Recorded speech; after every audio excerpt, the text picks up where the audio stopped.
ଚକୁଳି କଲା ଚେଁ ଚାଲ ଗୀତଟେ ଗାଇବା। ମା ଆଣିଲେ ଚାଉଳ ଚୁନା, ବାପା ବାଟିଲେ ବିରି, ଜେଜି କରିଲେ ଚକୁଳି ପିଠା, ପିଠା ପାତିଆ ଧରି, ଚକୁଳି କଲା ଚେଁ ଚାଁ, ଶୁଣିଲେ ଟୁନା ଟୁନି, କହିଲେ ଜେଜେ ଖାଇବା ଚାଲ, ଚକୁଳି ସାଥେ ଚିନି,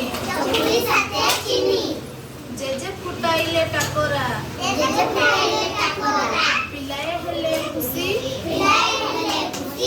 ମିଆଉ ମିଆଉ ଶବଦ କରି, ଭାଇ ଆସିଲା ଖୁସି। ଏପିସୋଡ 9 ଚକୁଳି କଲା ଚେଁ ଚାଁ। ଏ ଗୀତଟି ଗାଇକି ତମକୁ କେମିତି ଲାଗୁଛି? ଭଲ ଲାଗୁଛି? ଏବେ ଟିକେ ତାଳି ମାର।